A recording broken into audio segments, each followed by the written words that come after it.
What's up guys, Blade Master here and the hype is real. This is Unit Band EX tournament semifinals game 1 we are in, where the hype is very real, but it's not at the realest because it's not the finals. We are semifinals and it's between two really good players, Trollyboli and JohannesVB. So this is the bottom of the semifinals bracket. The top of the bracket is going to be played between DDG and Pine89. So JohannesVB is at the top of this little bracket, this mini bracket, so he gets faction and map choice first. So he decided to go with Rome, and finally we see something other than fucking Alexandria. He brought a very MLG map, which is Armorveer, but unfortunately he made a very non-MLG mistake.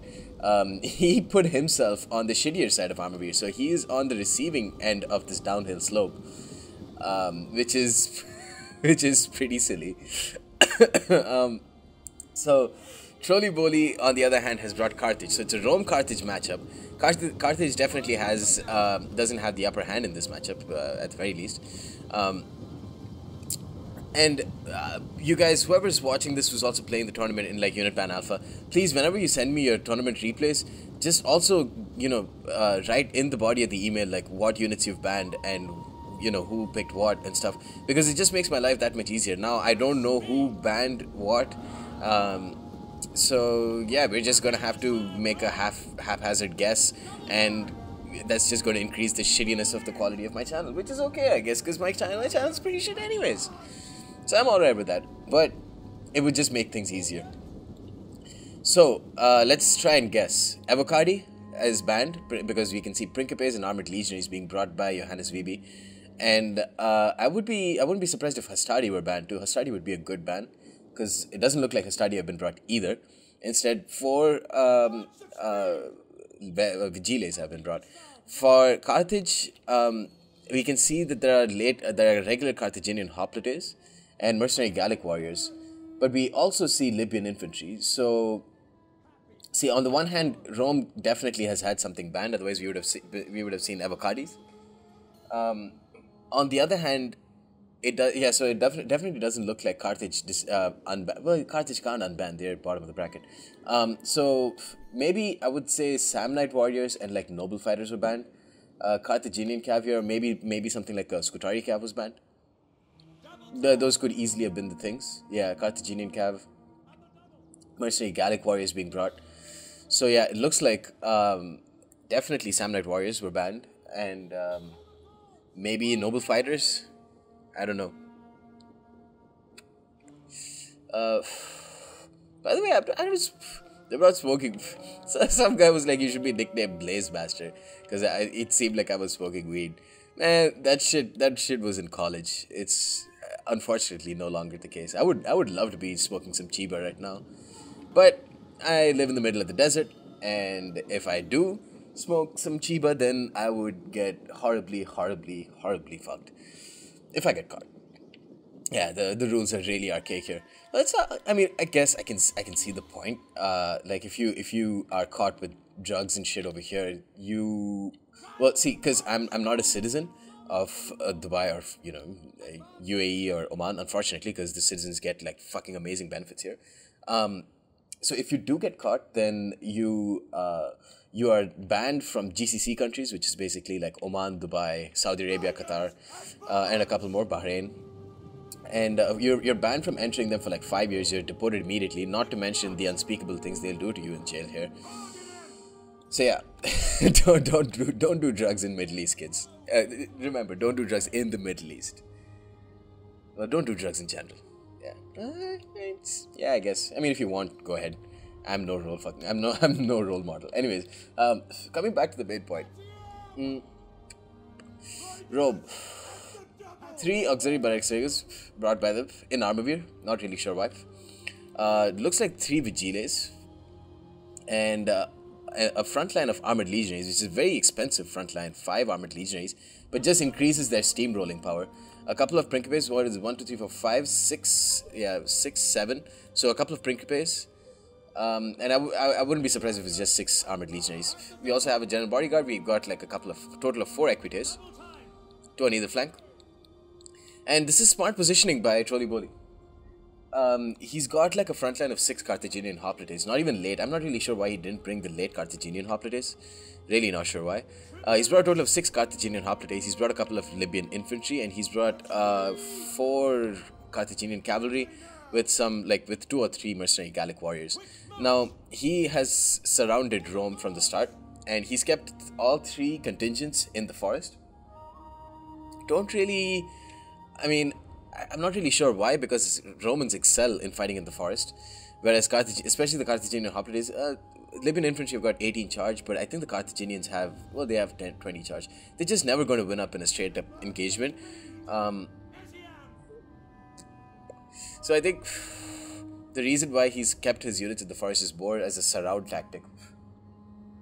Try and isolate little pockets of Romans here, win over like a flank without the rest of the Romans coming, with the rest of the Romans being too slow to support, I guess. So he's got 2 Libyan infantry and a couple of Carthaginian hoplites there with, it looked like some sort of skirmisher.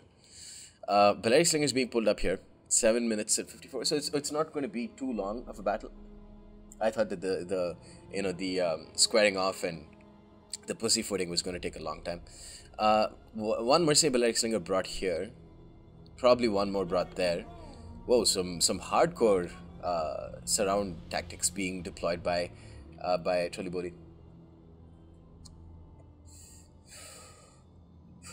And he's got a Libyan infantry that's all alone there. It's all alone.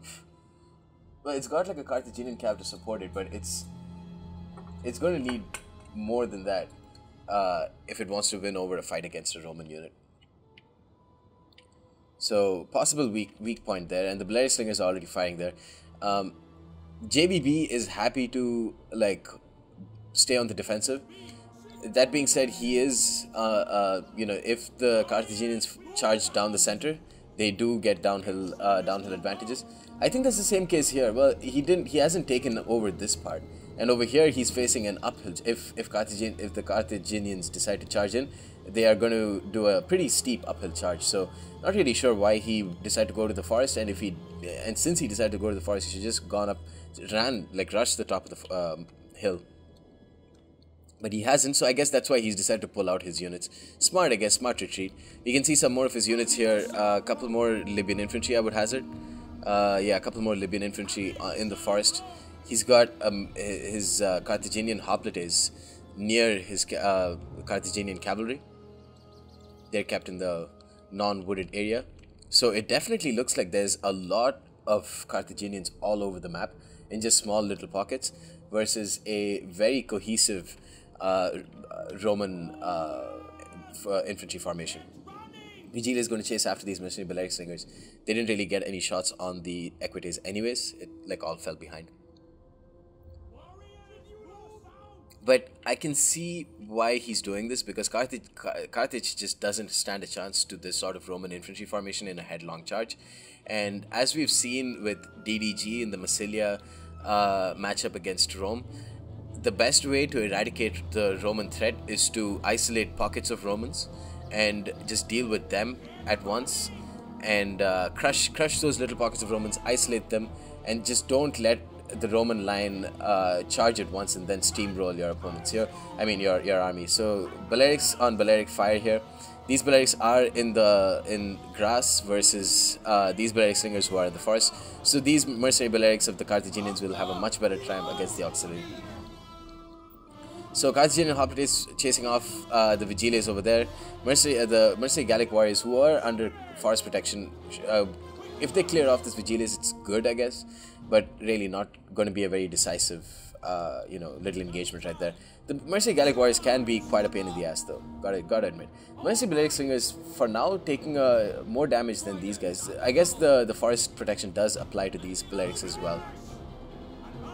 Oh, they are getting focus fire from a couple of directions by JVB. JVB should start firing onto these mercenary Gallic warriors sooner rather than later, because they are pretty decent, like good units, I would say.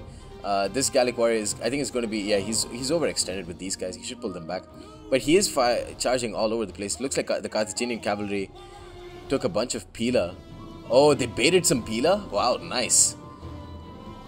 But it looks like they didn't really do a good job of baiting the Pila. He's going to chase off, and he's going to charge into armored legionaries and then get fucked by Equites. And then the Libyan infantry, he didn't really do a good job with these Carthaginian cavalry. He was caught in 2 mines there.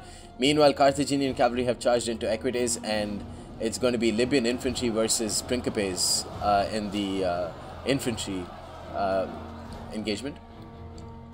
Here, mercenary Gallic warrior is about to get butt slammed by a couple of armored legionaries. These guys won't do anything against armored legionaries and Principes. Here, these guys have also gotten isolated. No, I'm not really liking the early engagements being taken by Trollyboli. I think he did a good job of initially surrounding, but now he's wasting his units in the center. And now the Carthaginian hoplites, not in hoplite phalanx, smart. They are going to charge into armored legionaries. Do a decent bit of damage on the charge, I would suspect. Yeah, getting 3, 5, 6 kills on the charge. Nice, 7. Yeah, they do a decent bit of damage on the charge. And then he should pop hoplite phalanx as soon as possible. These Libyan infantry are in shield wall, making them a bit more resilient to the armored legionaries, but just the difference in class is just going to show so much there. Carthaginian hoplites here still not in hoplite phalanx. Gotten 11 kills on armored legionaries and a mix of vigiles, probably more on vigiles. Here, beautiful little rear charge on the armored legionaries by the Carthaginian cavalry, stopping them, pulling them back, and then getting the Carthaginian hoplites to charge into their rear. Well, not really. Meanwhile, Balearic slingers of the Carthaginians firing into enemy Balearic slingers. This Balearic slinger is in a pretty decent position and is firing into a blob that will probably cause more friendly fire than anything else. Armored legionaries just going to take almost 0 damage from Balearic slinger fire when they're in the forest, especially. Carthaginian hoplite here already down to 49 men, only killed 34 armored legionaries. Hoplite phalanx was popped a bit too late on them anyways, but even if they popped it immediately, even if everything went in their favor, they would still never hold a candle to armored legionaries. 39 kills on these guys, and here Equites going to win out in that engagement. I mean, the Libyan infantry going to win out in that engagement. Here 52 kills by Libyan infantry. Equites here dying because of Carthaginian hoplite support. Armored legionaries down to 90 men. Still, absolutely no chance for Trollyboli at this point. Mercenary Gallic warriors about to rear charge. This is exactly how you want to use mercenary Gallic warriors. Rear charging mid-tier infantry, and they'll just get so many kills. They didn't get a proper rear charge there though. The Carthaginian cavalry did a good job, like initially rear charging the armored legionaries, but then I don't know why Trollyboli decided to bring 6 Carthaginian hoplites against a Roman line. I just don't understand the reasoning behind that. I mean, yeah, if you banned mercenary Samnites, then like you can only bring 6 Libyan infantry, but he didn't even bring them. He brought like 4 Libyan infantry, I think. Equites here down to 22 men, and the Carthaginian hoplites 38 units. You know, the Carthaginian hoplites have done an okay job against Roman infantry, but bringing 6 of them, you can never expect to win a fight with six Carthaginian hoplites. Like, these guys actually kind of punched above their weight, considering the type of unit that they were faced up against. But if you're going to bring 6 of one type of unit, you're essentially banking on those units winning you the game. 54 kills on these Libyan infantry, still against depleted Roman infantry. These guys have still not done well. Let me take that screenshot. There we go. So, yeah. There was really... I just don't know how... Yeah, it's a close victory to Rome. Honestly, not even a close victory. Quite decisive by JVB. And let's take a look at the army comp brought by Trollyboli. 6 Carthaginian hoplites, 4 Libyan infantry and 3 mercenary Gallic warriors, 4 Carthaginian cavalry, and 2 mercenary Balearic slingers against 1, 2, 3, 4, 5, 6 armored legionaries and a couple of Principes. There's just no way this Carthaginian army would ever win against a Roman army. Time for, drumroll please, Blade Master's traditional post-battle, ridiculously retarded army comp advice. So first off, in traditional in Blade Master tradition, let's keep this at ultra, and then let's pretend that everything is fine and dandy, and I'm talking about an army that can be brought in a tournament. Actually, no, let's go to custom and let's put 100,000, and then let me give advice about armies. No, let's put this in large. So okay, I'm faced up against Rome, right? Rip. There's nothing I can do. What I mean, you have to. Okay, I think Libyan infantry and African war elephants were banned. Yeah, that's probably it. Libyan infantry and African war elephants were probably banned. Because African war elephants are probably the only way that Carthage can win. Maybe he just banned both the elephants, African elephants and African war elephants. See, that's what happens when you don't send me the units that were banned. I'm just gonna take shitty guesses until I figure it out. That being said, yeah, I would have brought 6 Libyan infantry, and then not even noble fighters because they're just so goddamn ineffective. Maybe just a couple of Samnite warriors. Maybe even 5 Libyan infantry and 3 Samnite warriors. Just no need to even bring the Iberian swordsmen or Gallic warriors. A couple of Libyan hoplites or late Libyan hoplites. Right? And then Balearic slingers. Honestly, without Libyan pelters, there's really not much that you can do because the Libyan pelters are probably going to win you that game. And then I would have brought like fuck the Balearic slingers, maybe just brought 2 of them, and then like 4 Carthaginian cavalry or something like that. We're down to 1260 now. You remove the Balearic slingers, then 140. Remove the hoplites. We have 460. And then what do we do? I think Libyan pelters are going to be essential for you winning this game. That being said, we can probably change and bring 2 Mercedes Scutari or something like that. Something like this. Anyways, guys, that's the end of this battle. Hope you enjoyed it. More peace.